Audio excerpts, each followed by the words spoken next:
Olá, eu me chamo Alexandre Rodrigues e vou fazer a apresentação da atividade contextualizada da disciplina Organização e Arquitetura de Computadores.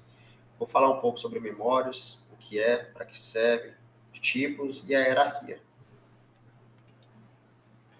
Memória é um dos componentes de um sistema de computação. Sua função é armazenar informações que são ou serão manipuladas pelo sistema para que elas possam ser recuperadas quando necessário.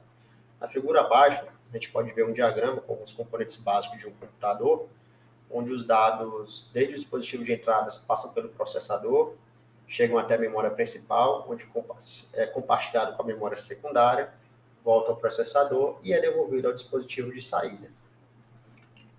Na prática, a memória não é o único componente, mas um subsistema constituído de vários componentes e diferentes tipos interligados. São componentes que fazem parte de alguns dos muitos dispositivos eletrônicos que utilizamos, responsável por armazenar dados em caráter permanente ou temporário.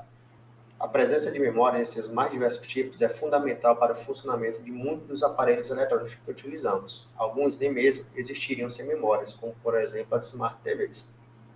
Ou seja, mais do que simplesmente no seu smartphone ou notebook, memórias são componentes fundamentais, já que armazenam dados sem os quais estes aparelhos não funcionariam como estamos acostumados. Nas memórias, existem apenas duas operações possíveis, que é a operação de leitura e a operação de escrita ou gravação. Armazenar, que é guardar o elemento na memória, que é a operação de escrita ou gravação, write em inglês. Recuperar, buscar o elemento guardado na memória, operação de leitura, read em inglês. Hierarquia de memória. O subsistema de memória é composto de vários tipos de componentes de memória. Como podemos ver na figura, através de uma pirâmide, os registradores estão no topo da pirâmide, e na base da pirâmide está a memória secundária. Logo após os registradores, temos a memória cache e em seguida a memória principal. Quanto mais alto o topo da pirâmide, maior é o custo e a velocidade de acesso, que no caso os registradores são de maior velocidade, mas também mais caros. Na ordem inversa, o que está na base da pirâmide é o que tem maior capacidade de armazenamento, menor custo, mas também menor velocidade de acesso. Cada componente possui características próprias. Para definir a função e a diferença de cada componente, as seguintes características são analisadas: tempo de acesso, capacidade, volatilidade, tecnologia de fabricação e custo. Vamos falar um pouco sobre os tipos de memória. Existem os tipos voláteis e os não voláteis. As memórias voláteis são aquelas que perdem suas informações com desligamento da energia elétrica. Deste modo, elas não se prestam à utilização como memória de programa, porém são muito baratas e atingem altíssimas capacidades. Desse modo, são utilizadas como memória de trabalho, ou seja, memórias onde dados temporários como resultado de operações aritméticas, endereços, informação de processamento e outro, os dados são alocados, podendo rapidamente ser processados pelo CPU ou enviados aos periféricos.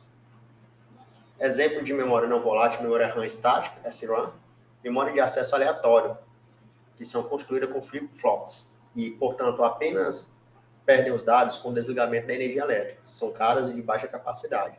São as utilizadas pelos microcontroladores, SRAM, onde ficam armazenados os valores das variáveis de um programa. Temos a RAM dinâmica, DRAM, memória de acesso aleatório, que são construídas cada célula com apenas um transistor FET.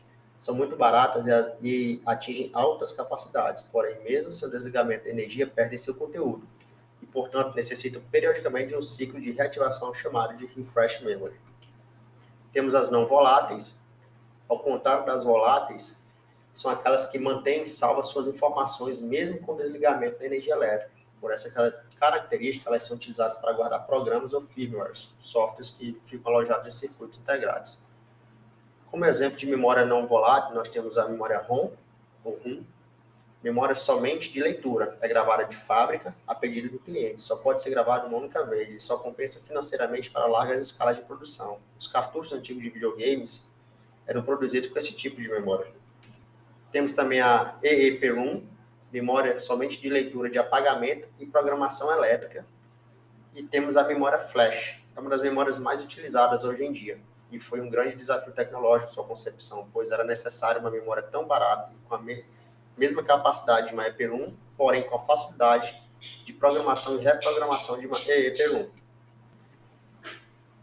Então, é isso. De forma resumida, a memória tem como função armazenar informações. Né? Há apenas duas operações possíveis que podem ser realizadas em uma memória, que é a operação de armazenar e recuperar os dados. As memórias ela possuem uma hierarquia, como vimos no slide, onde no topo da pirâmide se encontram os registradores, depois memória cache, memória principal e, por último, a memória secundária, que fica na base da pirâmide, onde quanto mais alto o topo da pirâmide, maior o custo, maior a velocidade dessa memória. Na base da pirâmide, no sentido inverso, menor o custo, mas também menor a velocidade. E os tipos de memórias que podem ser voláteis e não voláteis, né? Os voláteis são aquelas que perdem os dados, quando também se perde o fornecimento de energia, e as não voláteis são as que não perdem os dados mesmo sem energia elétrica. Então é isso, muito obrigado.